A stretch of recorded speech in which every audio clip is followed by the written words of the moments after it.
The morning air carried the smell of fresh coffee and bacon grease through Chandler's diner as Maya Brooks pushed through the back door at 5:30. Her sneakers squeaked against the checkered linoleum floor, worn smooth by decades of footsteps. She tied her apron around her waist, the fabric faded from countless washes, and glanced at the clock above the grill. Right on time, like always. "Morning, sweetheart," Doris called from the kitchen, her silver hair pulled back in a tight bun. The older woman stood at the stove, flipping pancakes with practiced ease. Her reading glasses hung from a beaded chain around her neck. "Morning, Doris." Maya reached into her bag and pulled out a small container. "Made those lemon cookies you like. Thought we could have them with our lunch break." Doris turned, her weathered face softening. "You're too good to me, child. You should be saving money for that culinary school, not spending it on ingredients for an old woman." Maya shrugged, placing the container on the counter. "You've been feeding me wisdom for 3 years. Least I can do is feed you cookies." The first regulars started trickling in around 6. Old Pete with his newspaper. The construction crew grabbing breakfast before their shift. Sarah from the pharmacy ordering her usual oatmeal and orange juice. Maya greeted each one by name, refilling coffee cups before they even asked. This was her routine, her rhythm. The diner felt more like home than her tiny studio apartment ever did. Then there was the man in the corner booth. Henry had started coming in about 2 months ago. Always the same spot, always alone. He ordered black coffee and, sometimes toast, paying exact change from a worn leather wallet. His clothes were clean but old, his boots scuffed and repaired multiple times. Most days, he sat reading a yellowed newspaper, the pages soft from age and handling. Maya noticed things about him that others missed. The way his hands trembled slightly when he lifted his cup. The hollow look in his eyes, like someone who had seen too much and said too little. The careful way he made his coffee last for hours, nursing it slowly as if the warmth mattered more than the taste. "Who is that guy?" Jessica, the other morning waitress, whispered as they stood by the coffee station. She was young, fresh out of high school, always curious about everyone. "He gives me weird vibes. He's just quiet," Maya said, grabbing the coffee pot. "I heard he might be homeless," Jessica continued, lowering her voice. "Tommy from the hardware store said he saw him sleeping in the bus shelter last week." "Then he probably needs this place more than most," Maya replied, walking toward Henry's booth. She approached his table with a warm smile. "Good morning, Henry. How are you today?" He looked up, surprised that she remembered his name. His eyes were pale blue, watery with age. "Morning, miss. I'm well enough, thank you. Have you eaten today?" Maya asked gently. Henry's gaze dropped to his coffee. "Coffee's fine for me." Maya noticed the way his jacket hung loose on his frame, how his cheekbones pressed sharp against his skin. Without another word, she walked back to the counter and grabbed a blueberry muffin from the display case. She placed it beside his coffee cup, the plate settling with a soft clink. "Just in case you get hungry later," she said. "On the house." Henry's eyes glistened. He opened his mouth as if to protest, then closed it again. Finally, he managed, "That's very kind of you." As Maya walked away, she heard Jessica muttering to another server. "She's too nice. That guy could be trouble." The morning rush kept Maya busy for the next hour. Orders flying, plates stacking, the constant dance between tables and kitchen. She loved this chaos, the way it demanded her full attention. When things finally slowed around 8:30, she noticed Henry carefully eating the muffin, making it last. The bell above the door chimed. Maya looked up and felt the atmosphere shift immediately. Officer Grant stood in the doorway, his broad frame blocking the sunlight. His uniform was crisp, his badge catching the overhead lights. He was a large man in his mid-50s, with a thick neck and cold gray eyes that swept across the diner like searchlights. Behind him, Officer Carter followed, younger and black, his expression carefully neutral. The construction crew grew quiet. Old Pete didn't look up from his newspaper, but his shoulders tensed. Even Doris in the kitchen seemed to pause mid-motion. Grant's eyes scanned the room methodically before landing on Henry's booth.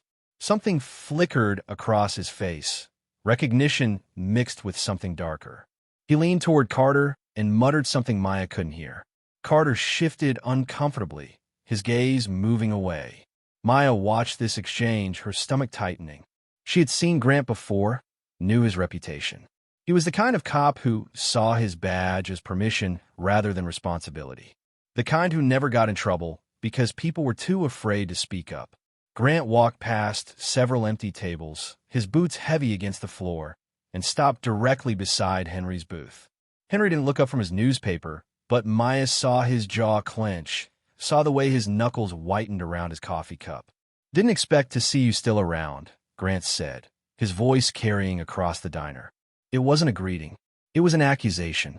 Henry took a slow sip of his coffee, still not meeting Grant's eyes. "It's a free country, officer." "That's so." Grant's hand rested on his belt, near his radio. "Thought you'd have skipped town by now." "I have as much right to be here as anyone," Henry said quietly. Carter stood a few feet back, watching the interaction. Maya caught his eye for a moment. There was discomfort there, maybe even sympathy, but he said nothing. Maya moved closer, coffee pot in hand. "Can I get you gentlemen some coffee?" Grant turned to her, his expression shifting to something that might have been a smile on someone else. On him, it looked predatory. "Just here on business, sweetheart." "This is a diner, not a police station," Maya said evenly. "Everyone here is just trying to have their breakfast in peace." "That right?" Grant's eyes narrowed. "Well, when people of interest decide to camp out in public places, it becomes police business."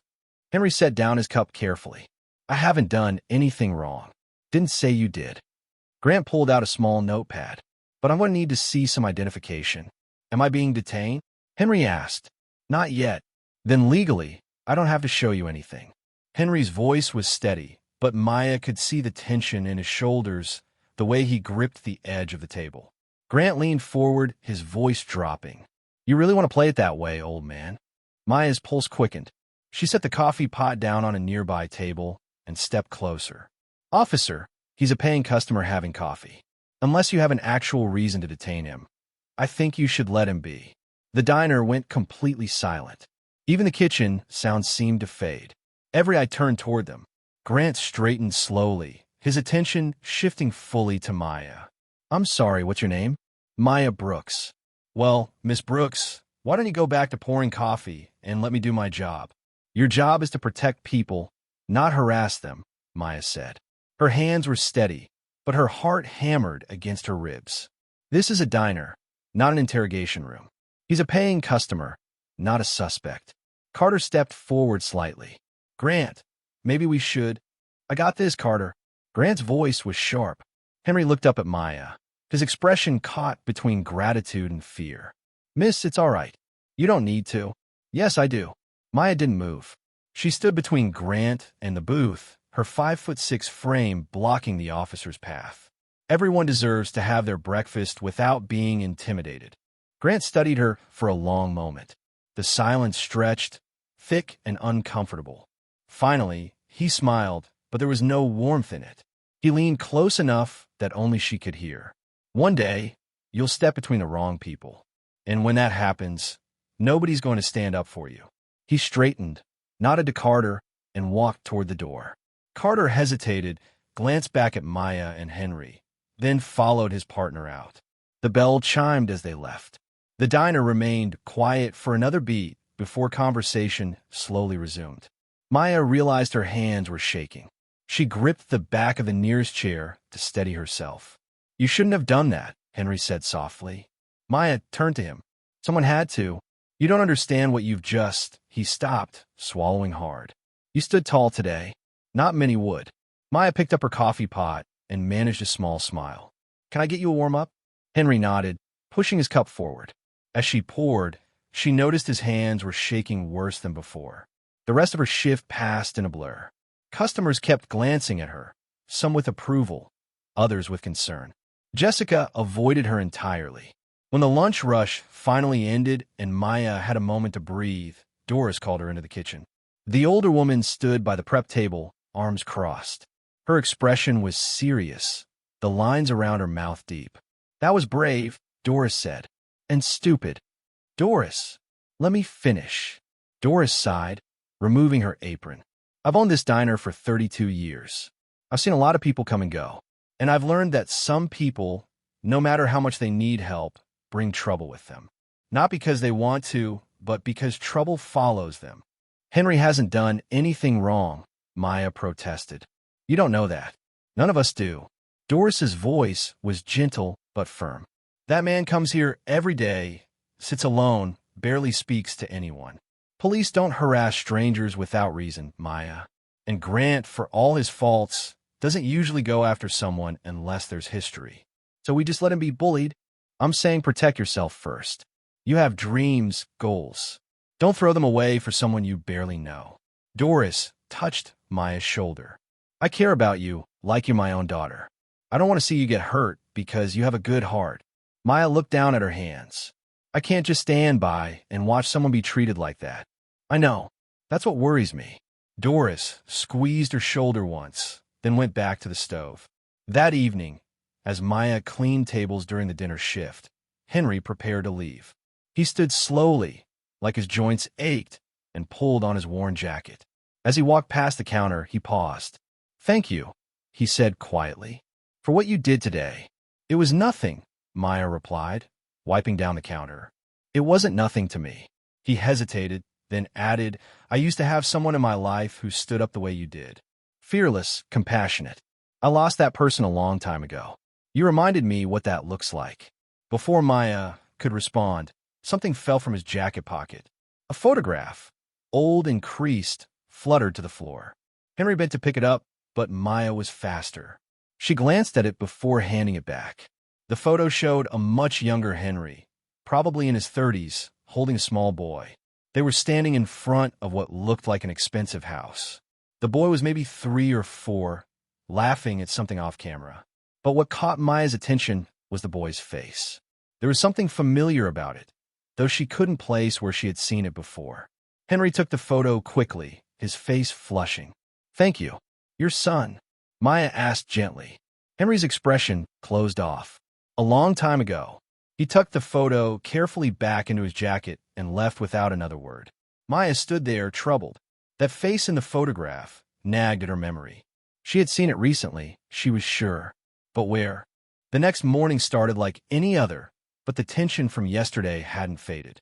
Maya arrived to find Doris already at the diner, earlier than usual, standing outside with a clipboard. What's going on? Maya asked. Doris looked exhausted. Health inspector called. Said they received multiple complaints.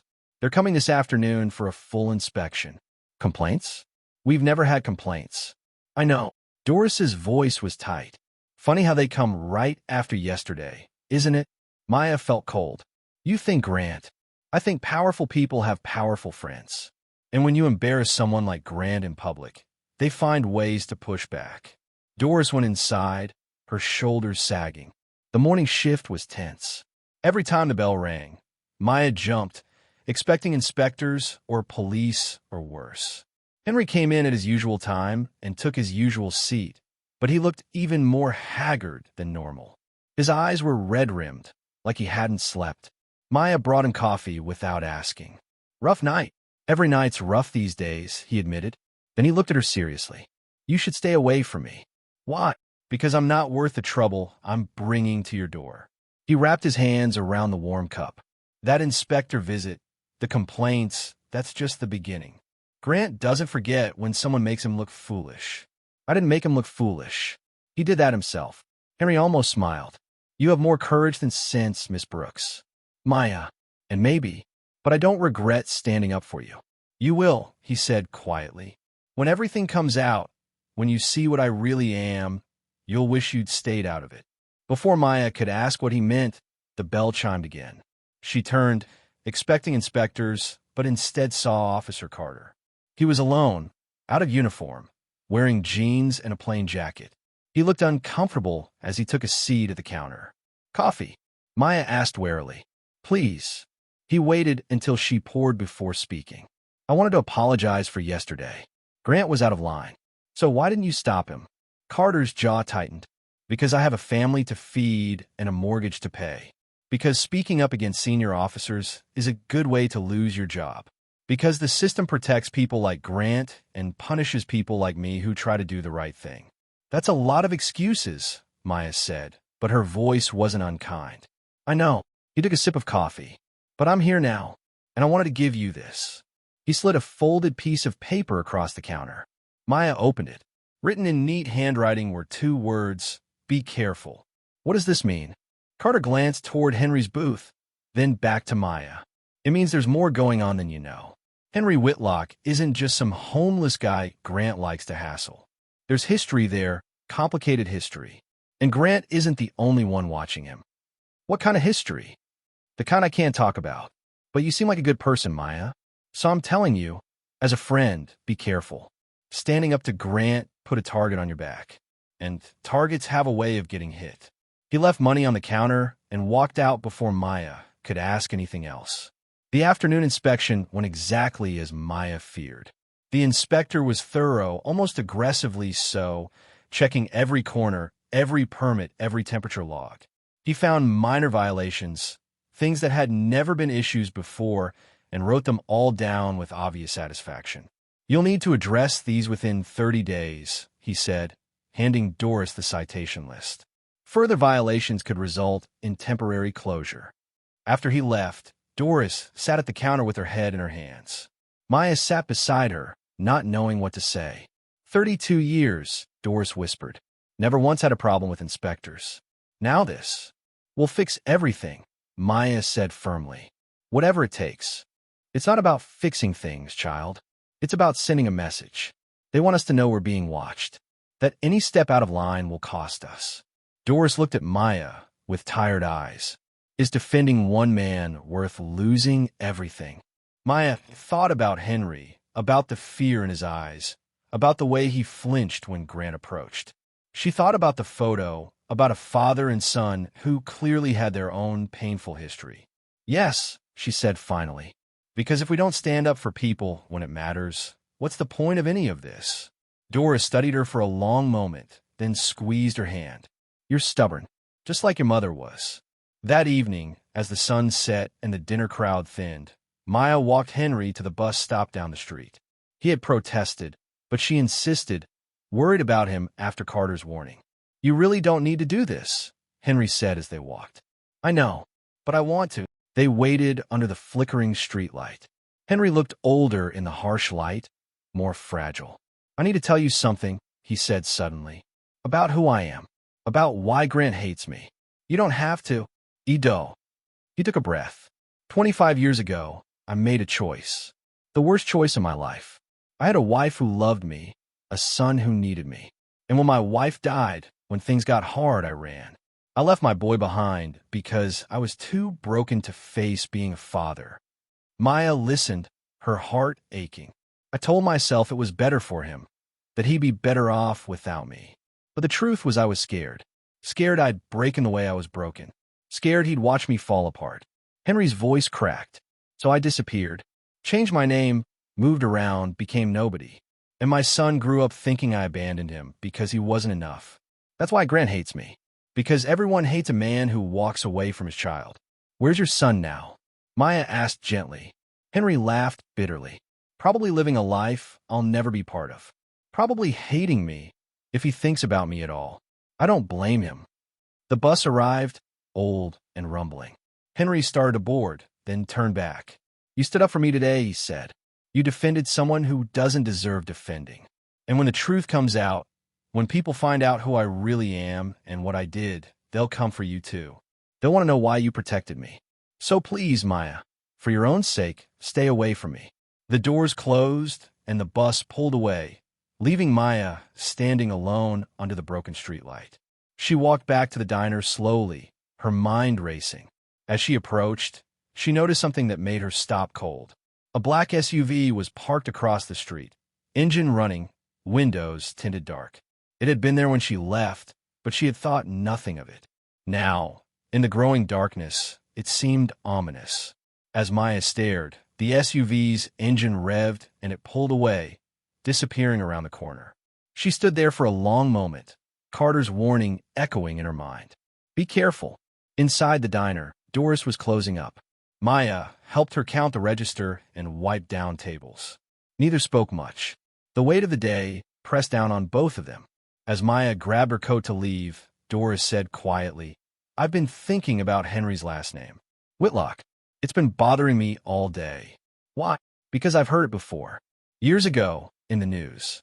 There was some big business story, some scandal or falling out. A man who just disappeared from public life." Doris frowned. "I can't remember the details, but the name Whitlock was part of it." Maya thought about the photo again, about the little boy's face that seemed so familiar.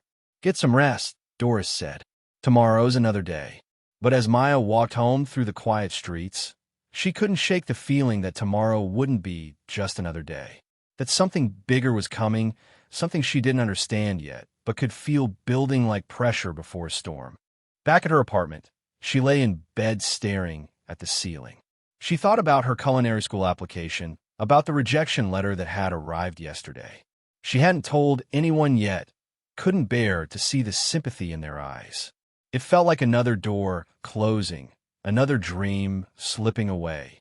But then she thought about Henry, about the gratitude in his eyes when she stood up for him, about the way he had looked less alone, less invisible, even just for a moment. Maybe that mattered more than she realized. Maybe standing up for someone when they had no one else was worth something, even if it cost her. Her phone buzzed. A text from an unknown number. "This is Carter. Check your diner's back door, locked tomorrow. Grant was asking questions about security systems tonight. Watch your back." Maya stared at the message, her chest tight with anxiety. She wanted to believe this would all blow over, that Grant would lose interest and move on. But deep down, she knew Carter was right. This was just the beginning. The next morning, Maya arrived at the diner before dawn. She checked the back door like Carter suggested and found fresh scratches around the lock, signs someone had been tampering with it. Her hand shook as she called Doris. "I'm on my way," Doris said, her voice grim. They were still examining the door when Henry arrived for his morning coffee. He took one look at their faces and went pale. "What happened?" "Someone tried to break in last night," Maya said. Henry closed his eyes. "This is my fault. Everything happening to you, it's because of me." "We don't know that," Doris said, but her voice lacked conviction. "Ido." Henry looked defeated. "I'm leaving. Today. I'll disappear again, find another town. It's what I should have done weeks ago." "No," Maya said firmly. "Maya, no, you're not running. Not because of this." She looked at him directly. "Whatever you did in the past, whatever you're afraid of, running won't fix it. Running is what got you here in the first place. You don't understand what you're asking me to stay for. Then tell me. Help me understand." Henry looked at her for a long moment, then at Doris, then down at his worn boots. "I can't. Not yet. But someone's coming. Someone who will change everything. And when that happens, you'll wish you'd let me go." Before Maya could respond, headlights swept across the diner's windows. Not the soft glow of a regular car, but the bright professional lights of multiple vehicles arriving in formation. 3 black SUVs pulled up to the diner's front entrance. They were sleek, expensive, the kind of vehicles that didn't belong in this neighborhood. The engines cut off simultaneously. Henry went completely still, his face draining of color. His hands gripped the edge of the nearest table so hard his knuckles went white. "No," he whispered. "Not here. Not now." "Henry!" Maya moved toward him.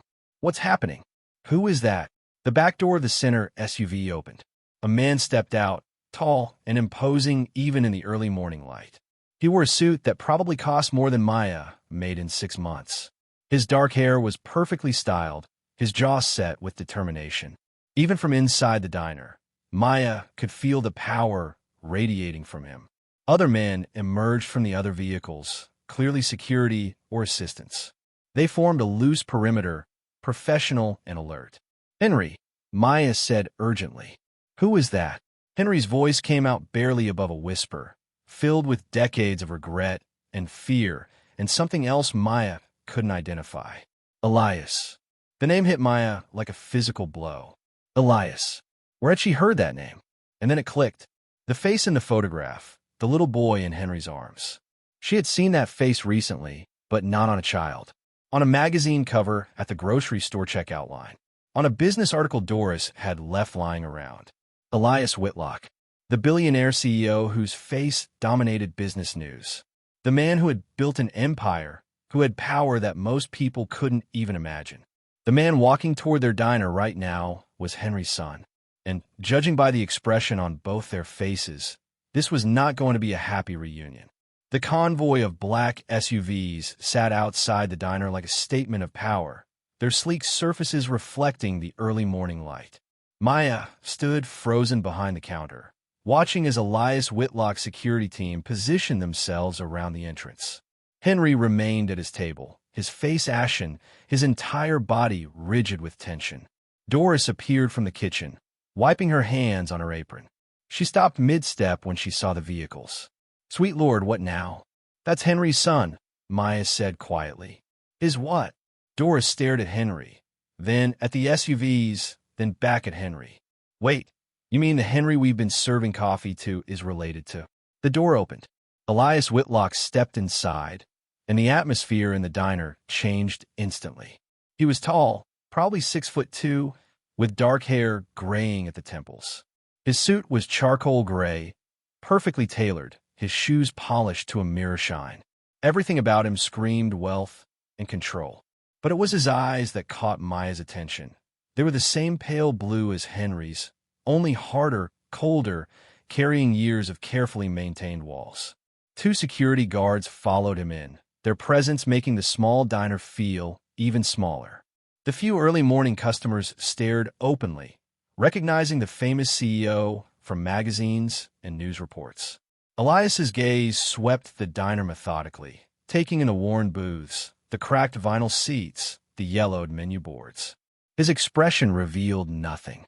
Then his eyes landed on Henry's booth, and something flickered across his face. Pain, anger, recognition, all buried beneath iron control. "Everyone out," one of the security guards announced, his voice professional but firm. "Now wait just a minute," Doris started forward. "This is my establishment, and you can't just—" "It's all right, Doris," Maya said, though her heart hammered. She stepped out from behind the counter, placing herself between the security team and her customers. "But with respect, this is a public business. If Mr. Whitlock wants privacy, he can rent a private room. Here, everyone has the right to their breakfast." Elias's attention shifted to her for the first time. His eyebrows raised slightly, surprise breaking through his controlled exterior. "And you are?" "Maya Brooks. I work here. I can see that." His voice was smooth, educated, the kind of voice used to boardrooms and command. "Miss Brooks, I'm here on private family business. I'm sure you can understand the need for discretion." "I understand a lot of things, Mr. Whitlock, but I also understand that your father comes here every morning for coffee and peace. If you wanted to talk to him, maybe calling first would have been more considerate than showing up with an armed escort." The security guards tensed. Doris made a small sound of alarm. But Elias's expression shifted again, this time toward something that might have been respect or curiosity. "Armed escort," he repeated, almost amused. "These are professional security personnel, Miss Brooks. Standard for someone in my position. Standard for someone who thinks the world needs to move out of their way, you mean?" Henry finally spoke, his voice rough. "Maya, don't. This isn't your fight. With respect, Henry, I'm making it my fight." Maya didn't break eye contact with Elias. "Your father is a customer here. A good one. He deserves respect, whether you're a billionaire or not." Elias studied her for a long moment. The diner remained silent, everyone watching this standoff between a waitress and one of the wealthiest men in the country. Finally, Elias waved his hand, and the security team stepped back toward the door, though they remained inside. "There. Privacy without eviction." Elias's tone was dry. "Will that suffice, Miss Brooks?" "It's a start." Maya gestured toward Henry's booth. "He's right there if you want to talk to him." Elias looked at his father. Henry looked at his empty coffee cup. Neither moved. The tension stretched, so tight Maya thought it might snap. She had expected anger, maybe shouting, accusations. Not this cold, painful silence that seemed to carry the weight of decades. "So this is where you've been hiding," Elias finally said. His voice was carefully neutral, but Maya heard the undercurrent of emotion. A diner in the middle of nowhere. I wasn't hiding from you, Henry replied quietly. No. Elias took a step closer. Then what would you call disappearing for 25 years? What would you call changing your name, cutting all contact, making sure I could never find you? I call it surviving the only way I knew how. Elias's jaw tightened. For a moment, the polished businessman facade cracked, revealing raw hurt underneath. You could have survived with me. We could have survived together. You were better off without me. That wasn't your choice to make. Elias's voice rose for the first time, sharp and aching. Then he seemed to catch himself, pulling back, rebuilding his walls. But clearly, you made it anyway. Maya watched this exchange, her chest tight. She could see both sides, the father who ran because he was broken, the son who stayed broken because his father ran. There are no villains here, just wounded people who never learned how to heal together. Mr. Whitlock, Maya said gently, maybe you should sit down. Have some coffee. Talk like two people instead of two strangers. Elias looked at her, and for just a second, his armor dropped completely. She saw exhaustion there. Old pain kept carefully hidden. You think coffee fixes this? No, but it's a start. And starting is better than standing here hurting each other. Before Elias could respond, the door burst open again. Officer Grant stormed in, his face red, his hand on his belt. He stopped short when he saw Elias. Confusion replacing aggression. What the hell is going on here? We got reports of suspicious vehicles. Grant's eyes went from Elias to his security team to Henry. Wait, you're Elias Whitlock. I am. And you are? Lieutenant Grant, sir. I handle this district. Grant straightened, trying to look professional, but Maya saw the calculation in his eyes. Is there a problem here? Is this man bothering you? He pointed at Henry. Elias's expression went cold. This man is my father, and the only person bothering anyone is you, Lieutenant. Grant's face paled. Your father? But I thought. You thought wrong. And if you've been harassing him, we'll be having a conversation with your superiors very soon. Elias's voice carried absolute authority. Officer, you're in over your jurisdiction here. Leave before your badge leaves with you. Grant sputtered, his face cycling through emotions, shock, anger, fear. Now wait just a minute. I have every right. No, you don't. Elias pulled out his phone. Would you like me to call the mayor? The police commissioner? I have both on speed dial. I'm sure they'd be very interested to hear about an officer who's been targeting my father. The diner went dead silent. Maya had never seen Grant look uncertain before. He was always the one with power, the one making threats. Now, faced with someone who had real power, he looked small. Officer Carter appeared in the doorway behind Grant, taking in the scene. His eyes widened when he recognized Elias, then moved to Maya with something like concern. Grant, Carter said quietly, we should go. I'm not done here. Yes, you are. Carter's voice was firm. He'd clearly had enough. Let's go. Now. For a moment, Grant looked like he might argue. Then he saw the security team, saw Elias's cold expression, saw the way everyone in the diner was watching him. He turned and stormed out, muttering under his breath. Carter paused at the door, catching Maya's eye. He nodded once, a gesture of respect, then followed Grant out. The moment they left, the diner seemed to exhale collectively. Old Pete started clapping slowly, and soon the other customers joined in. Maya felt her cheeks heat up, uncomfortable with the attention. Elias watched this display with an unreadable expression. Then he turned to Maya. You stood up to a police officer for my father. I stood up to a bully, Maya corrected. There's a difference. Most people don't make that distinction when badges are involved. Maybe most people should. Maya gestured to the booth again. Your coffee's getting cold, Mr. Whitlock. Are you going to stand there all morning, or are you going to talk to your father? Elias looked at Henry again. Henry still hadn't met his eyes directly. The distance between them was maybe 15 feet, but it might as well have been a canyon. Why did you defend him? Elias asked Maya suddenly. When even I couldn't. The question seemed to genuinely confuse him, as if compassion without expectation was a foreign concept. Because someone needed to, Maya said simply. Isn't that enough? Elias stared at her like she'd spoken a different language. He opened his mouth, closed it, then walked slowly toward Henry's booth.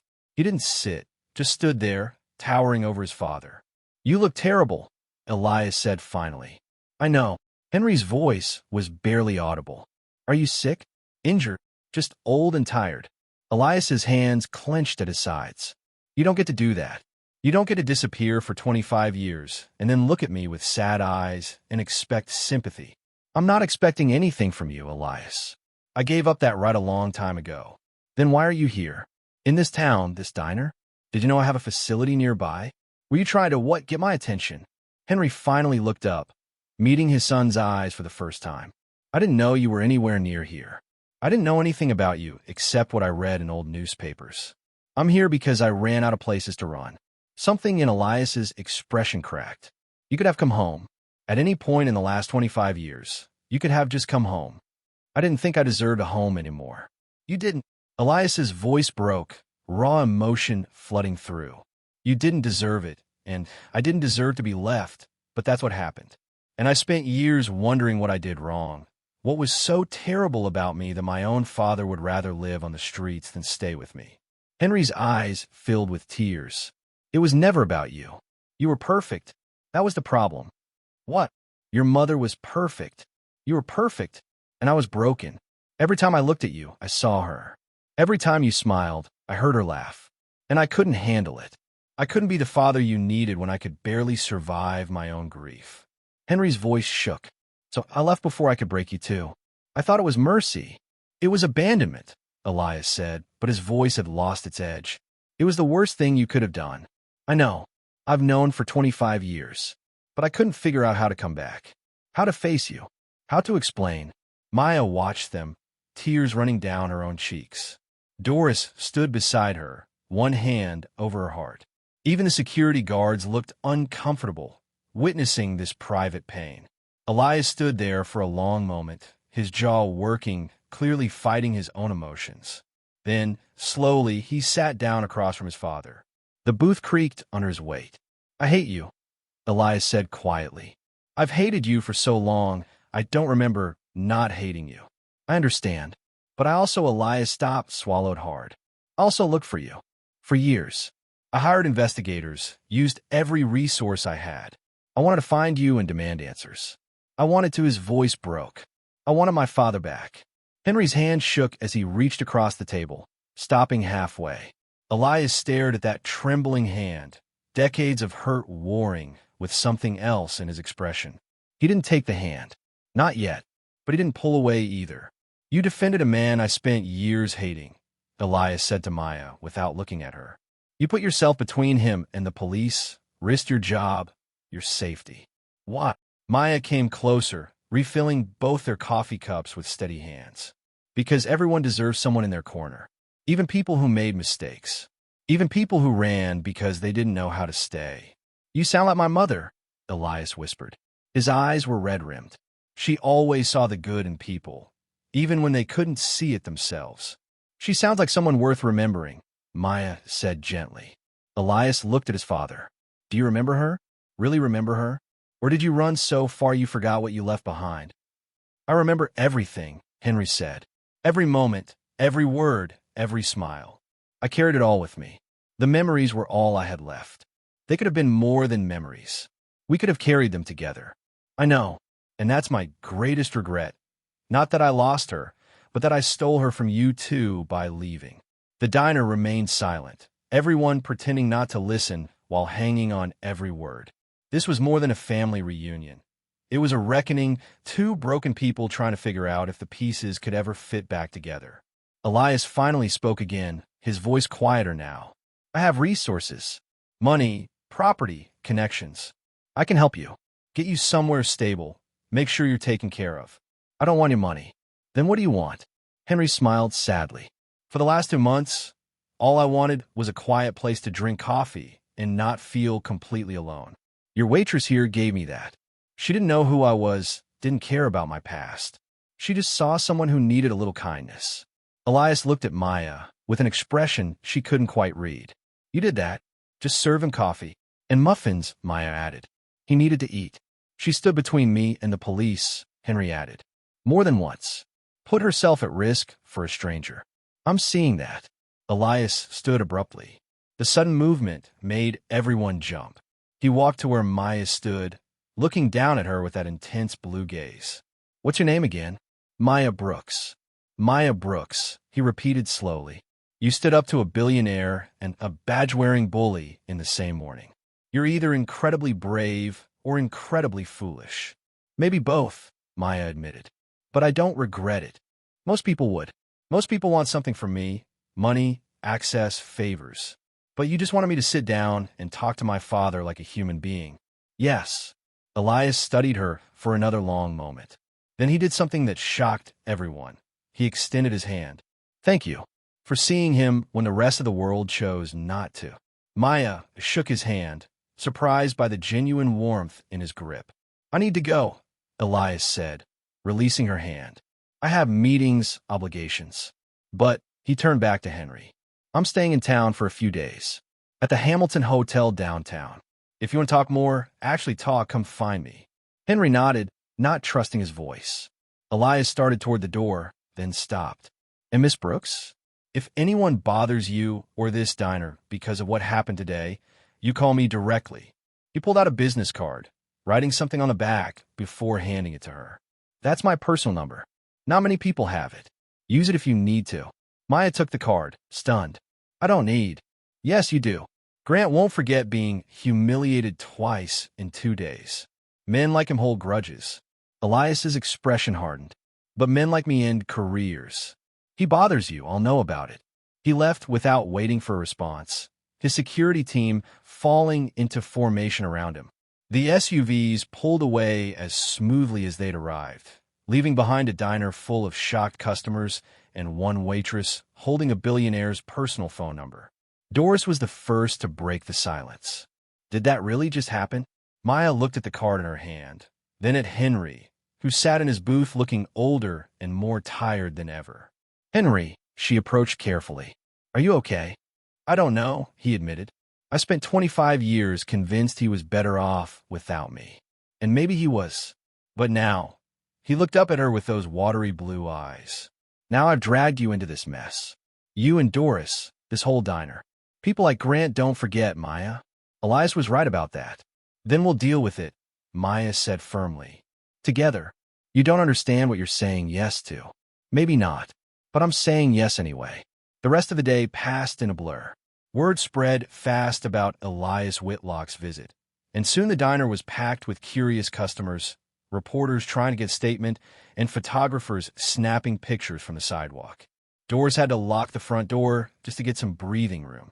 "This is insane," Jessica said, peeking through the blinds of the crowd outside. "We're famous. Do you know how much business this could bring? Or how much trouble?" Doris muttered, but even she looked somewhat pleased by the attention. Maya tried to focus on work, but her mind kept replaying the morning's events.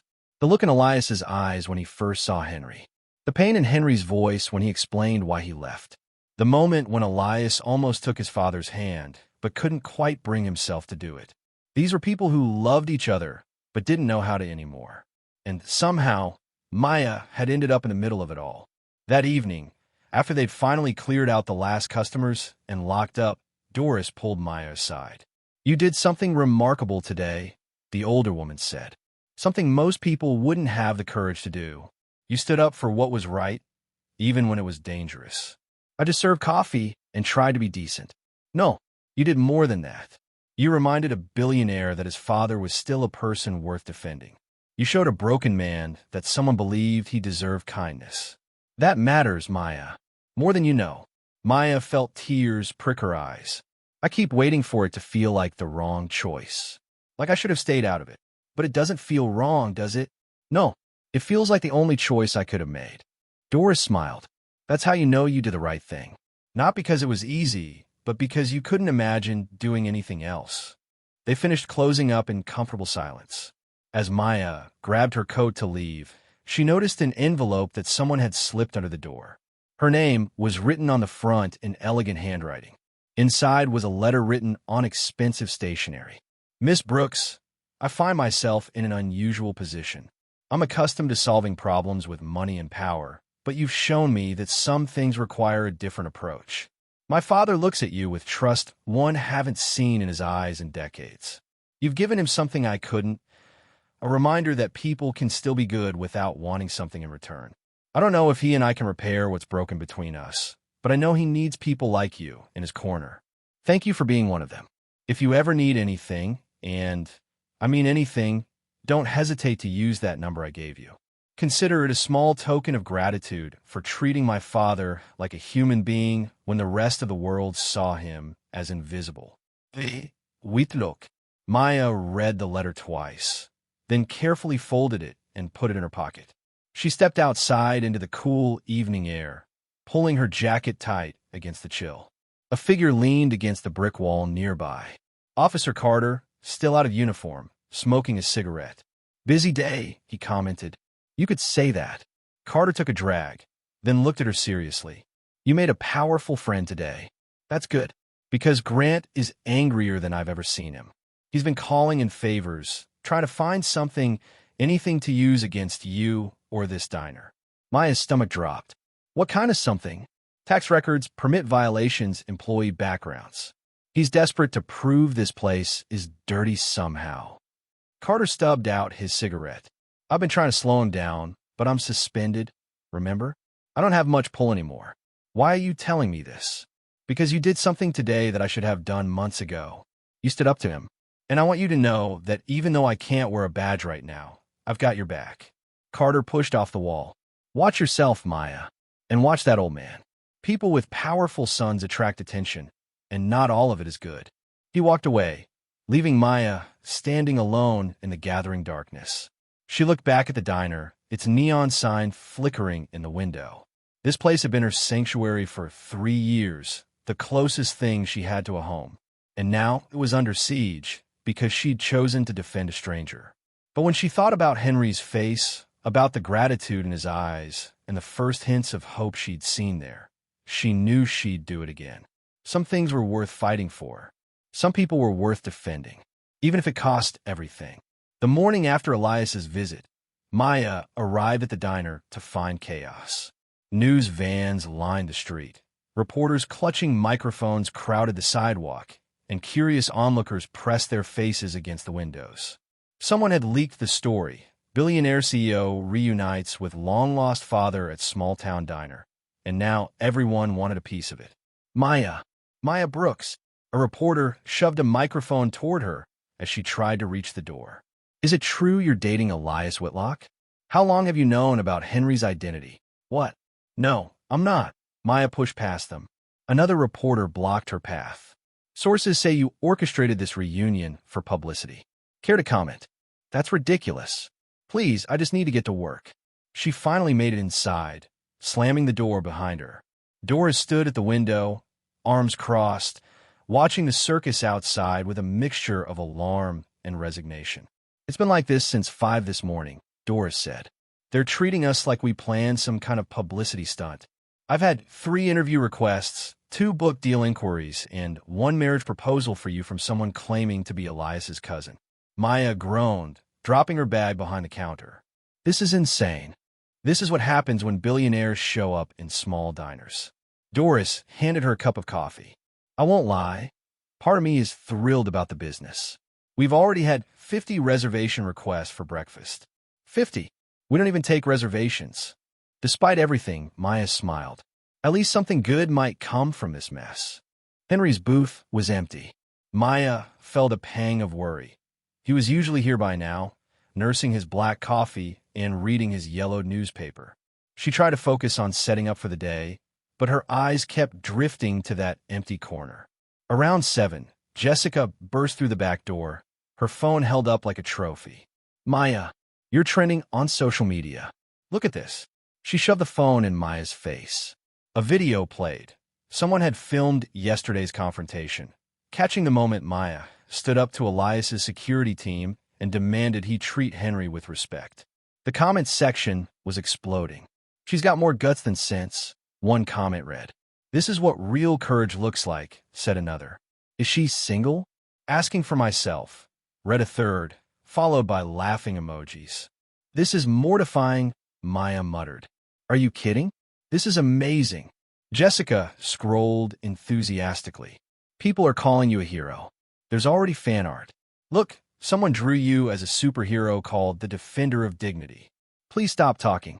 The door opened, and Maya's heart sank. Not Henry. Officer Grant, his face tight with barely controlled anger. He was back in uniform, his badge gleaming, but something about him looked different. Desperate, maybe cornered. "We're not open yet," Doris said firmly. "I'm not here to eat." Grant's eyes found Maya. "I need to speak with Miss Brooks."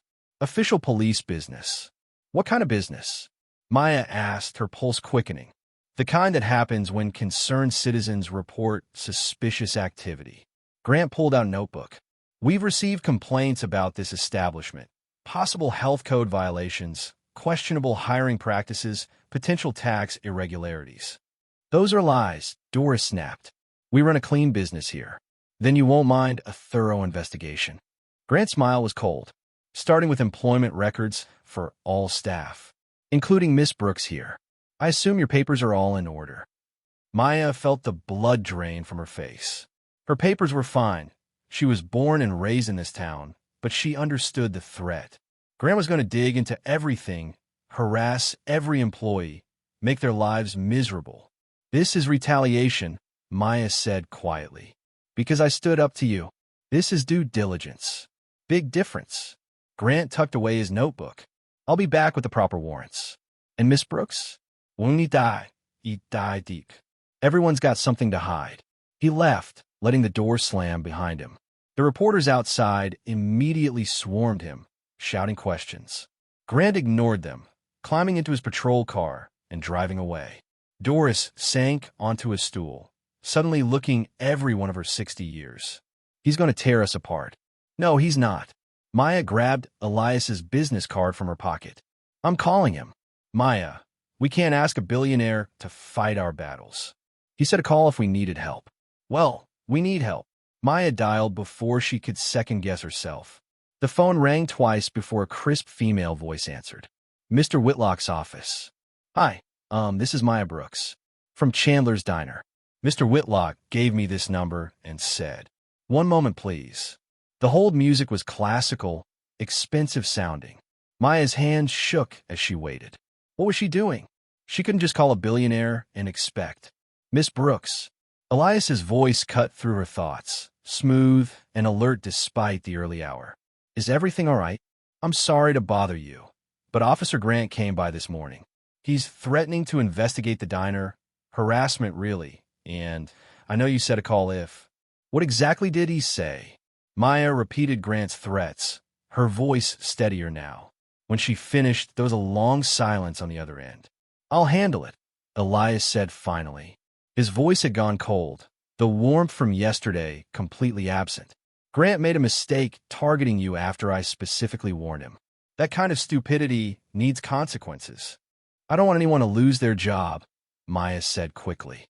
"I just want him to leave us alone." "He won't lose his job. He'll be transferred to a position where he can't abuse his authority." "There's a difference." Elias paused. "How's my father?" The question caught Maya off guard. "He hasn't come in yet this morning. I'm actually worried about him." Another pause, longer this time. "I see. Miss Brooks, I'm going to have my assistant deliver something to the diner this afternoon. In the meantime, don't let Grant intimidate you. He has no real power here anymore." "Thank you, Mr. Whitlock."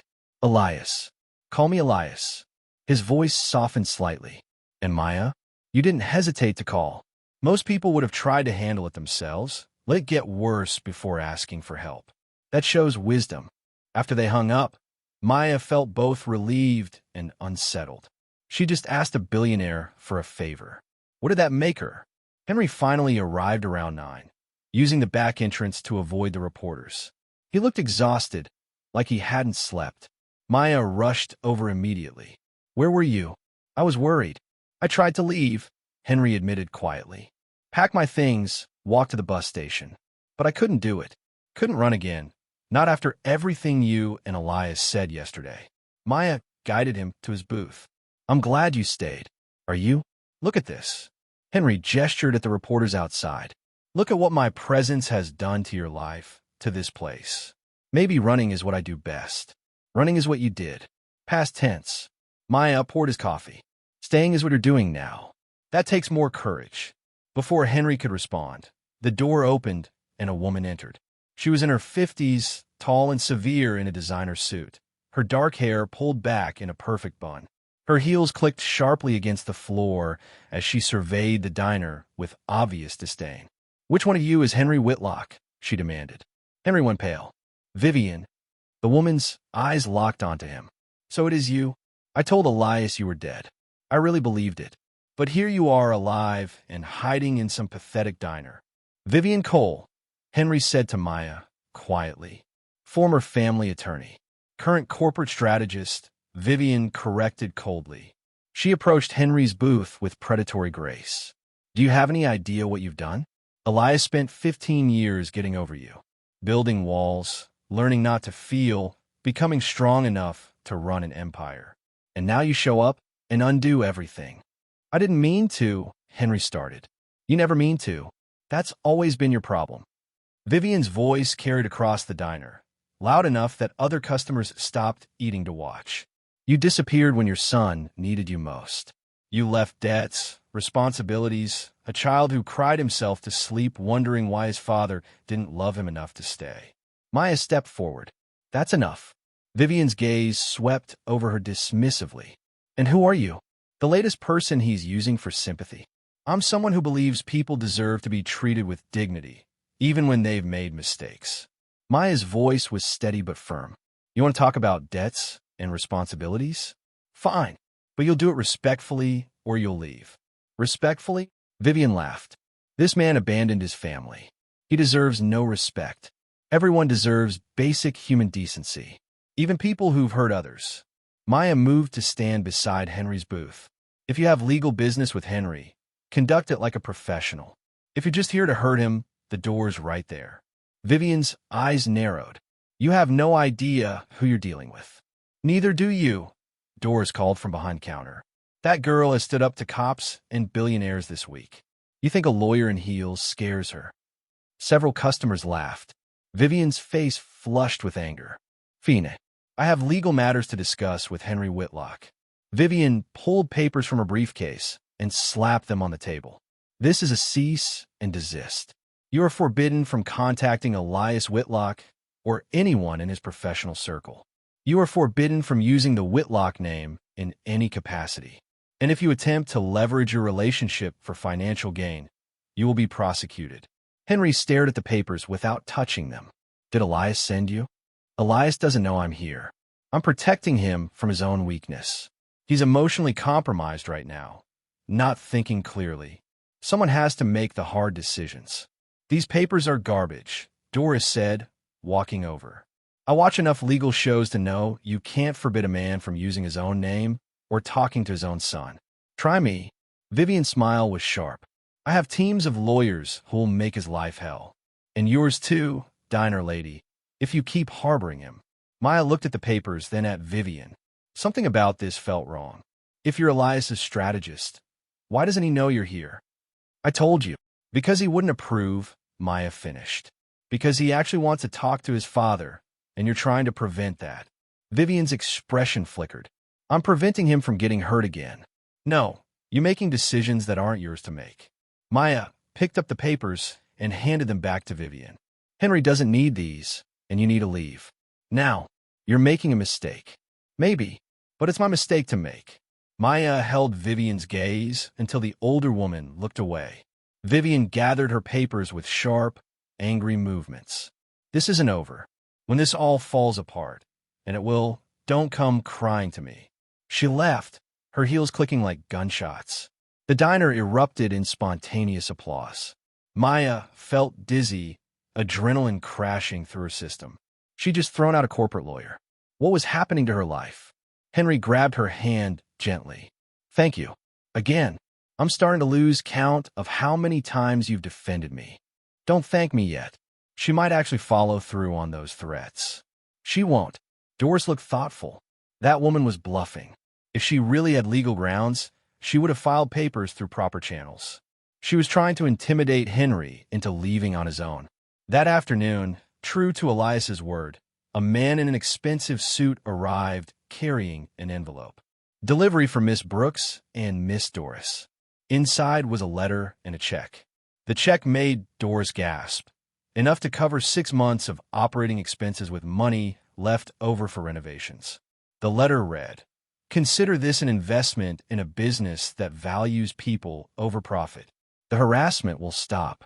Grant has been transferred to administrative duties effective immediately. His replacement has been thoroughly vetted. Also, I'm told my former attorney visited you today. Vivian Cole no longer represents my interests in any capacity. Her contract was terminated 1 hour ago. Thank you for continuing to look after my father." Maya read the letter 3 times. Elias had fired Vivian and paid off their diner, all within hours of her phone call. The sheer power of it was staggering. "I don't know if we should accept this," Doris said, staring at the check. "We need to," Maya replied. "Not because we want his money, but because refusing it would be pride talking. We need help, and he's offering it. That's okay." That evening, as they were closing up, Maya found Henry sitting alone in his booth, staring at his coffee. She slid in across from him. "You've been quiet all afternoon." "I've been thinking," Henry said, "about what Vivian said. She wasn't entirely wrong." "Henry." "No, listen. I did abandon Elias. I did cause him pain, and now I'm causing you trouble. Everyone who gets close to me ends up dealing with my mess." "Then maybe it's time to clean up the mess," Maya said gently. "Elias invited you to meet him at his hotel. Have you thought about going?" Henry's hands trembled around his cup. "What would I even say to him? The truth, that you were broken and scared, that you made the wrong choice, that you regret it every day." Maya reached across and touched his hand. "That you love him, even though you don't know how to show it anymore. What if he can't forgive me? Then at least you tried. At least you faced him." Maya squeezed his hand. "You walked back yourself. I just held the door open. But now you have to keep walking." Henry's eyes filled with tears. "You gave me something I thought I lost forever, a way back. Not just to Elias, but to being someone worth defending. You always were worth defending. You just forgot for a while." They sat in comfortable silence as the last light faded from the windows. Outside, the reporters had finally dispersed, leaving the street quiet again. The diner felt peaceful, safe, like a small island of calm in the middle of a storm. But Maya knew the storm wasn't over. Not yet. The next morning brought another surprise. A police car pulled up outside the diner, but this time it was Officer Carter who stepped out, now wearing a lieutenant's badge. He entered with a warm smile. "Morning, everyone. I'm a new district lieutenant. Thought I'd introduce myself properly." Doris beamed. "Well, isn't this a pleasant change?" Carter approached the counter, his expression turning serious. "I want you all to know that the previous harassment stops now. I've reviewed the complaints filed against this establishment, and they're all either frivolous or outright false. Your records are clean." "Thank you," Maya said sincerely. "Thank you," Carter replied, "for showing me what real courage looks like. I spent years making excuses, and you spent one day making a difference. That matters." After Carter left, promising to be a regular customer, Doris pulled Maya aside. "I've been thinking about everything that's happened this week, about how you've handled yourself." "Doris, let me finish. I'm 62 years old. I've run this diner for 3 decades, and I'm tired. I've been thinking about retiring, but I couldn't bear the thought of this place closing or being sold to strangers." Doris took Maya's hands. "But you're not a stranger. You're family, and I want to offer you half ownership of the diner, if you can help me save it from all this chaos." Maya's eyes widened. "Doris, I can't afford. I'm not asking you to buy it. I'm offering it. You've already invested everything that matters. Your heart, your courage, your values. That's worth more than money." Doris smiled through tears. "What do you say? Want to be a business owner?" Maya couldn't speak. This was everything she dreamed of, a stake in something real, a future beyond just scraping by. She threw her arms around Doris, sobbing. "I'll take that as a yes," Doris laughed, hugging her back. That evening, Maya's phone rang. "Elias." "Miss Brooks, Maya. I need your help with something." "What is it?" "My father. I've been trying to reach him, but he won't answer my calls. I think he's scared to face me again." Elias paused. "Could you convince him to come to the hotel? Tomorrow evening. I want to talk to him properly, without security or lawyers or an audience." "I can try," Maya promised. Thank you. And Maya, what you've done for him, for us, I don't have words for it. You've shown me something I thought didn't exist anymore. What's that? Goodness without expectation. Kindness without calculation. His voice was soft. My mother used to say that the world needs people who do the right things simply because it's right. You remind me of her. After they hung up, Maya sat in the quiet diner, thinking about everything that had happened. A week ago, she was just a waitress serving coffee and dreaming of culinary school. Now she was part owner of a diner, caught in the middle of a billionaire family reunion, and somehow had become the bridge between a broken father and his wounded son. Life had gotten complicated. But looking around the diner, her diner now, at least partly, Maya realized she wouldn't change any of it. Some things were worth the complications. Some people were worth defending. And some fights were worth having, even when they cost you everything. The door opened, and Henry entered quietly. He'd been at the library, he said, researching Elias's company, learning about the empire his son had built without him. I'm ready, Henry said simply. Ready for what? To face my son, to stop running. Henry's voice was steady, his shoulders straight. Will you come with me? Tomorrow, to the hotel? Of course, Maya said. If you want me there, I need you there. You're the only reason any of this is possible. Henry smiled sadly. You held the door open. Now I need you to walk through it with me. Maya nodded, her heart full. Tomorrow would bring its own challenges, its own pain and hope and uncertainty. But tonight, in this quiet diner that now belonged partly to her, she felt something she hadn't felt in years. Purpose. She was exactly where she was supposed to be, doing exactly what she was meant to do. And that was enough. The Hamilton Hotel stood downtown like a monument to wealth, all glass and steel reaching toward the sky. Maya had driven past it hundreds of times, but never imagined she'd actually walk through its doors. Now, standing in the parking lot with Henry beside her, the building felt more intimidating than any confrontation she'd faced all week. I can't do this, Henry said suddenly, his hand on the car door, but not opening it. Yes, you can. Maya turned to face him. Henry, you've survived 25 years of regret. You can survive one conversation. What if he hates me? What if seeing me just opens old wounds? Then at least they'll be open. Wounds can't heal if they're never exposed. Maya squeezed his shoulder. And he doesn't hate you. If he did, he wouldn't have asked you to come. Henry took a shaky breath and finally opened the door.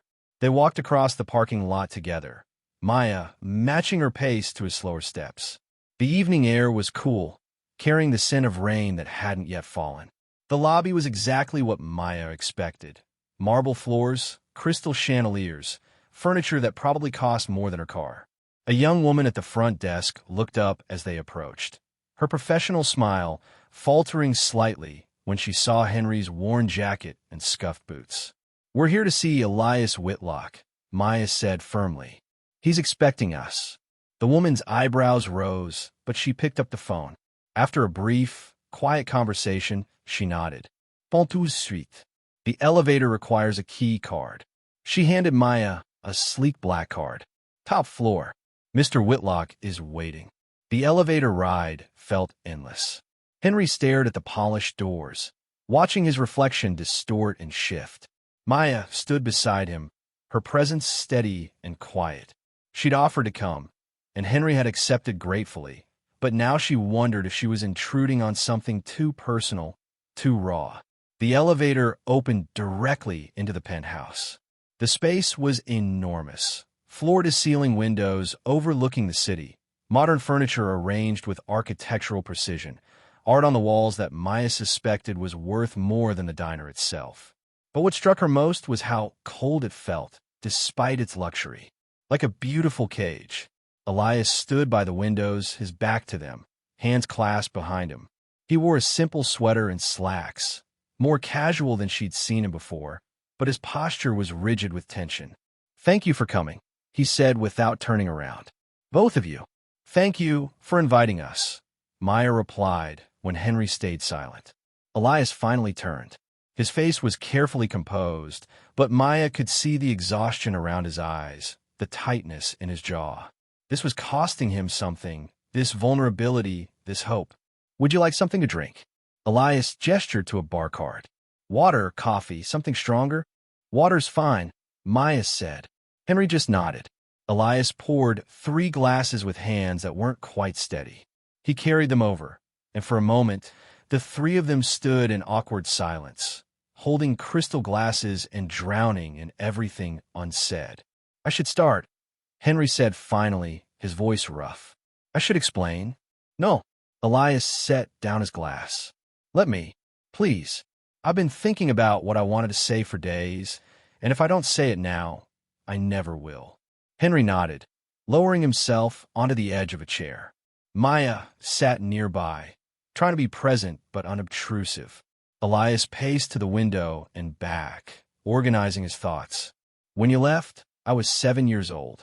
Old enough to remember you, but young enough to not understand why you were gone. I spent years thinking I'd done something wrong, that if I'd been better, smarter, quieter, you would have stayed. Henry's face crumpled. Elias. I'm not finished. Elias's voice cracked but held firm. I built an empire trying to prove I was worth staying for. Every success, every achievement, it was all trying to answer the question you left behind. Why wasn't I enough? You were always enough, Henry whispered. You were perfect. That was never the problem. Then what was? Elias stopped pacing, facing his father directly. What was so broken in you that you couldn't even look at your own son? The words hung in the air, sharp and painful. Maya felt tears on her cheeks, but didn't wipe them away. Henry stood slowly, facing his son for the first time with nothing between them. When your mother died, I died too. Not physically, but everything that made me a man, a father, a human being, it all broke. And every time I looked at you, I saw her eyes, her smile, her goodness. And I couldn't bear it. I couldn't bear loving you the way I loved her, because losing her had destroyed me. So I convinced myself you'd be better off without me. That my brokenness would infect you, damage you somehow. So you left me to wonder, for 25 years, if I was the problem. Elias's voice was barely controlled fury mixed with anguish. You left me to build walls so high that I don't even know who I am anymore without them. I know, and I will carry that guilt until I die. Henry's voice broke completely. But Elias, you have to understand, I didn't leave because you weren't enough. I left because I wasn't. I wasn't strong enough to be your father while drowning in my own grief. You should have tried, Elias shouted, his composure finally shattering. You should have failed at being my father while staying, not succeeded at abandoning me. At least then I would have known you tried. The silence after his outburst was deafening. Elias stood there, chest heaving, years of carefully controlled emotion finally breaking free. Henry stood frozen, tears streaming down his weathered face. Maya wanted to say something, anything, but this moment didn't belong to her. This was theirs, raw and terrible and necessary. I'm sorry, Henry finally said, his voice barely audible. I'm so sorry, Elias. I know it doesn't fix anything. I know it doesn't erase the pain or the years or the damage. But I am sorry for leaving, for being a coward, for making you carry my failure as if it were yours. Elias turned back to the window, his shoulders shaking. When he spoke again, his voice was thick with tears. I spent millions of dollars trying to find you, hired the best investigators, used every resource I had. And part of me hoped I'd find you so I could make you hurt the way you hurt me. But another part just wanted you to come home. I wanted to come home, Henry said. Every single day, I wanted to come home. But the longer I stayed away, the harder it became to imagine you'd want me back. I didn't want you back. Elias's voice was raw with honesty. I wanted my father back. The man who used to read me stories, who taught me to ride a bike, who made me feel safe. That man disappeared, and you left in his place. That man is still here, Henry said quietly. Older, more broken, but still here. Still your father, if you'll have me. Elias laughed bitterly. If I'll have you? You think it's that simple? You think 25 years of abandonment can be fixed with one conversation? No, Henry said. I think it's the start of fixing it. If you're willing to try. Maya watched as Elias's hands gripped the window frame, his knuckles white with tension. The city lights below cast shadows across his face, and she could see the war happening inside him, between the hurt child who wanted his father and the hardened man who'd learned to survive without him. "I don't know how to forgive you," Elias said finally. "I don't even know if I can." "That's fair," Henry replied. "I don't know if I deserve forgiveness. But I'm here now, and I'm not running anymore." Elias turned slowly, and Maya saw something shift in his expression. Not forgiveness, not yet, but maybe the possibility of it. The first crack in those high walls he'd built. "I'm terrified," Elias admitted, his voice young and vulnerable. "I'm terrified that if I let you back in, you'll leave again. And I don't think I could survive that twice." Henry crossed the space between them. Moving faster than Maya had seen him move all week. He stood before his son, looking up at the man who towered over him now, and did something Maya hadn't expected. He took Elias's hand. "I can't promise I won't disappoint you," Henry said. "I can't promise I'm the father you need or deserve. But I can promise I won't leave. Not again. Not ever. Even if you push me away, even if you hate me, I will be here. That's the only promise I can make, and I swear on your mother's memory, I will keep it." Elias stared at their joined hands, his face working through emotions too complex to name. Then, slowly, his other hand came up and gripped his father's shoulder. It wasn't a hug, not quite, but it was connection. Physical, real, present. They stood like that for a long moment, not speaking, just existing in the same space without walls between them. Maya wiped her eyes, overwhelmed by the intimacy of witnessing this moment. "I have a guest room," Elias said finally, his voice steadier. "If you need a place to stay. I can't take your charity. It's not charity. It's a father staying in his son's home." Elias's grip tightened on Henry's shoulder. "Please, let me do this. Let me take care of you the way you should have taken care of me." Henry's face crumpled again, but he nodded. "Okay. Yes. Thank you." They separated slowly, both looking overwhelmed and exhausted. Elias turned to Maya, seeming to remember she was there. "Thank you," he said simply, "for bringing him, for standing by him when I couldn't." "He did the hard part," Maya replied. "I just walked beside him. That's not a small thing." Elias moved to a desk and pulled out an envelope. "I know you and Doris have accepted my help with the diner, but there's something else I want to offer you." He handed her the envelope. Inside were papers, a full scholarship to the culinary program she'd applied to, along with a letter of recommendation from one of the country's top chefs who apparently owed Elias a favor. "I can't accept this," Maya said automatically. "Yes, you can. You spent this entire week putting everyone else first. My father, your diner, your community. Let someone put you first for once." Elias's expression was sincere. "You have a gift, Maya. Doris told me about your cooking, how you've been experimenting with recipes for years. Don't let that gift go to waste because you're too proud to accept help." Maya looked at the papers, then at Henry, who nodded encouragingly. "Take it," Henry said. "You held the door open for me. Let someone hold one open for you." Maya carefully folded the papers and slipped them back into the envelope. "Thank you, both of you." The three of them talked for another hour, the conversation gradually shifting from heavy emotion to lighter topics. Elias showed them plans for a community center he was funding downtown. Henry shared stories from his travels, carefully edited versions that focused on the places rather than the pain. Maya talked about the diner, about Doris, about her dreams for the future. When they finally left, the sky had darkened completely. In the parking lot, Henry turned to Maya with tears in his eyes again. "You gave me my son back," he said. "How do I ever repay that?" "You don't," Maya replied. "You just keep showing up. Keep trying. That's all anyone can ask." The next morning, Maya arrived at the diner to find a construction crew outside and Doris standing on the sidewalk with blueprints spread across the hood of her car. "What's happening?"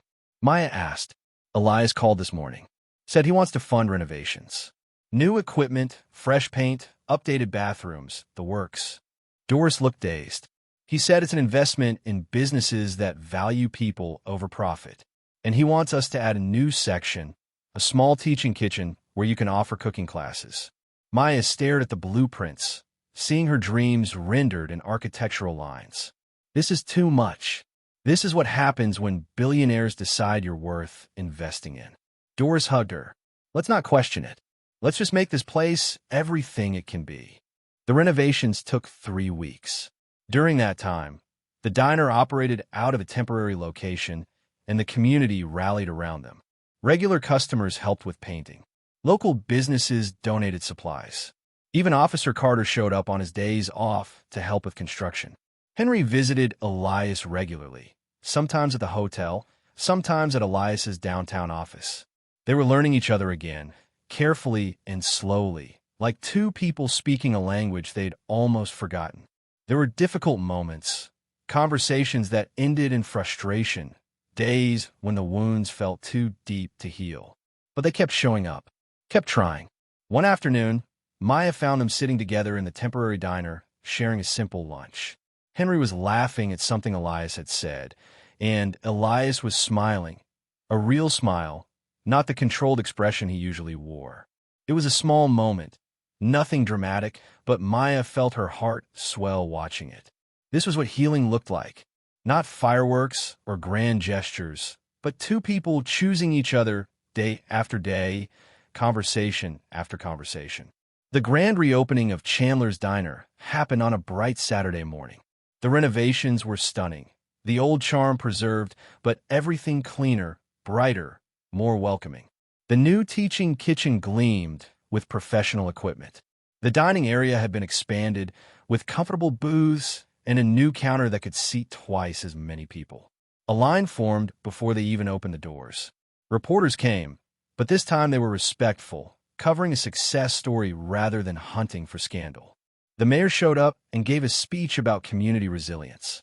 Local food critics praised Maya's new signature dishes, recipes she'd been developing for years and could finally share. But the moment that mattered most came when Henry and Elias arrived together. They'd driven to the opening in the same car, Henry in the passenger seat, looking nervous but proud. Elias wore slacks and a simple button-down, no suit, no armor. Just a son taking his father to breakfast.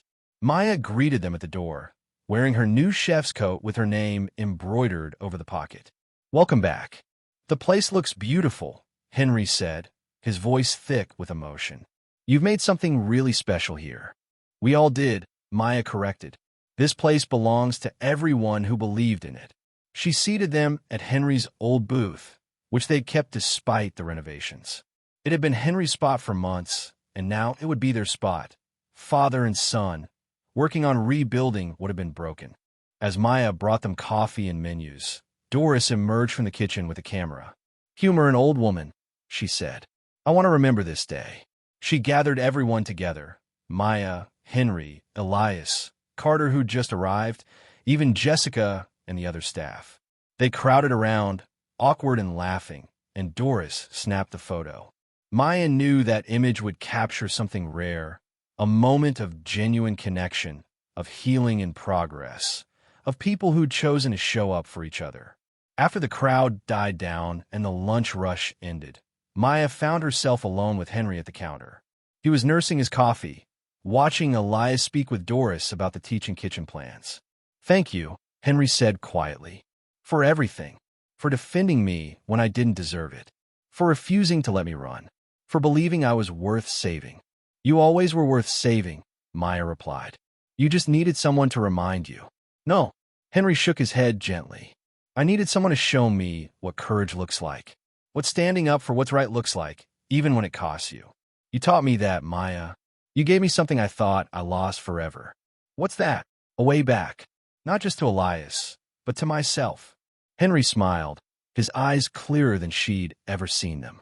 "I spent 25 years running from my grief, my guilt, my failures. But you showed me that running doesn't fix anything, that the only way through pain is through it, not around it." Maya felt tears prick her eyes. "You walked back yourself, Henry. I just held the door open." And that made all the difference. Elias joined them, sliding onto the stool beside his father with an ease that would have been impossible weeks ago. He ordered pie, apple, like his mother used to make, Henry had mentioned, and the three of them sat together in comfortable silence.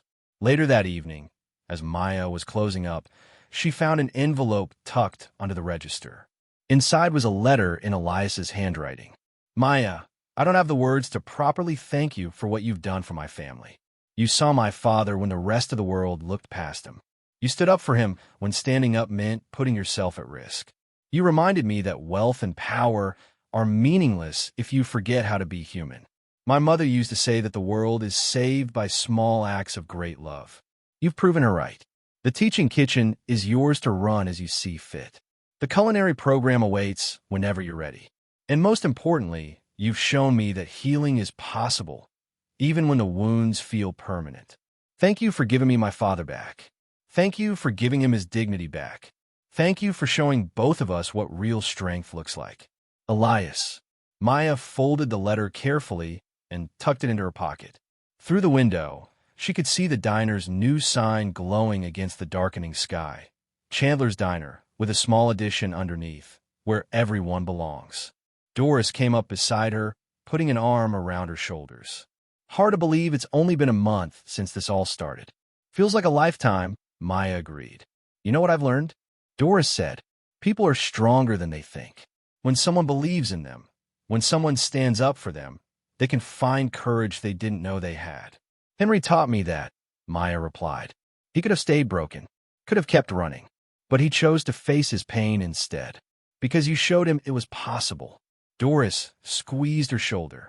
That's your gift, child. You see people, really see them, and you remind them of who they could be. The next morning, Henry arrived early before the breakfast rush. But this time, he didn't sit alone in his booth. He sat at the counter, chatting with the other regulars, making friends, participating in the community he'd been part of but separate from for so long. When Elias arrived an hour later, he didn't bring security or assistance. He came alone, casual, and took the seat beside his father like it was the most natural thing in the world. They ordered breakfast, eggs and toast for Henry, an omelet for Elias, and talked about nothing important. The weather, a book Henry was reading, plans for the upcoming week. Maya served them with a smile, refilling their coffee without being asked. She had her own morning routine now, arriving early to prep in her teaching kitchen, experimenting with new recipes, planning the cooking classes that would start next month. Her acceptance to culinary school sat on her desk at home, along with the scholarship papers.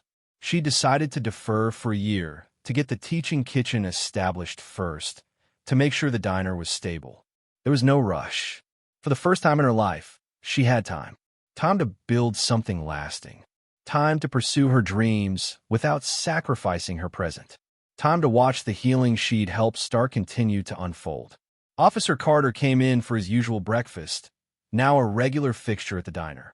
He'd become something of a community hero after exposing Grant's misconduct, and he wore his lieutenant's badge with quiet pride. Morning, Maya. Morning, Henry, Elias. He took his usual seat. How's everyone doing? Good, Elias replied, and there was truth in it. Not perfect, not completely healed, but genuinely good. As Maya worked through the morning rush, she watched the diner come alive around her. Families laughing over pancakes, couples sharing breakfast, friends catching up over coffee. And in the corner booth, Henry's booth, sat a father and son who were learning how to be family again. It wasn't perfect. There were still hard conversations ahead, still wounds that needed time to heal. But they were here. They were trying. They were showing up for each other day after day, choosing connection over comfort, vulnerability over protection. And in a world that often felt cold and disconnected, that was everything. As the morning shift ended and the lunch crew arrived, Doris pulled Maya aside. I want to make it official. The partnership papers. She handed Maya a folder. 50-50 ownership. Equal partners. Maya opened the folder, seeing her name listed as co-owner of Chandler's Diner. Her dream, right there in legal documents. Doris, I don't know what to say. Say you'll keep making this place special. Say you'll keep seeing people the way you see them, with compassion and dignity and hope. Doris smiled. Say you'll keep being exactly who you are. I can do that, Maya whispered. That evening, as the sun set and the diner prepared to close, Maya stood in the doorway, watching the last few customers finish their meals. Henry and Elias were still there, lingering over coffee, not ready to leave yet. They were talking quietly, and occasionally Henry would laugh, a sound that had been rare just weeks ago, but was becoming more common now. Elias caught Maya's eye and smiled, a genuine expression of gratitude and warmth. Henry raised his coffee cup in a small toast, acknowledging everything she'd done and everything they'd built together. Maya smiled back, feeling a profound sense of rightness settle over her. This was where she belonged. This was what she was meant to do. Not just serve food or run a business, but create a space where people felt seen, valued, safe, where healing could happen, where connections could form, where second chances were possible. The diner lights dimmed as Doris began the closing routine. Maya locked the front door, flipped the sign to closed, and took one last look at the space they'd built together. Tomorrow, they'd do it all again. Open the doors, serve the coffee, welcome the community. Henry would come in for his breakfast, probably with Elias beside him now. Carter would stop by on his patrol. New customers would discover them, drawn by word of mouth and good food, and the intangible sense that this place was different somehow. But tonight, Maya just stood in the quiet diner, her diner, and felt grateful. Grateful for the courage to stand up when it mattered.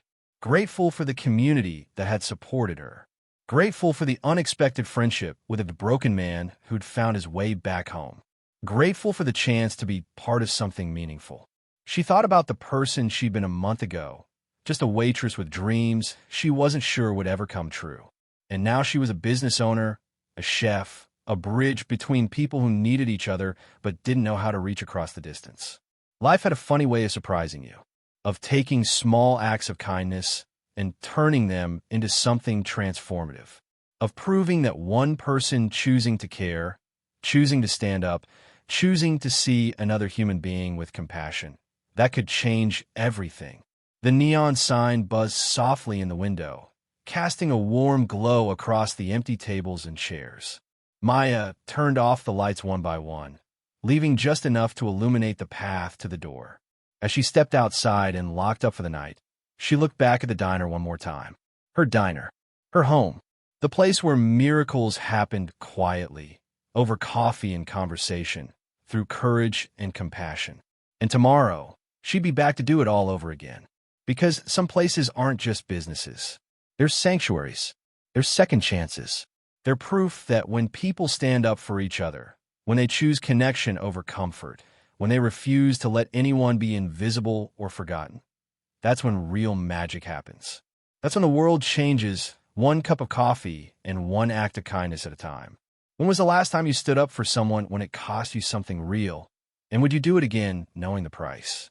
If this story moved you, hit that like button and subscribe for more stories about ordinary people making extraordinary choices.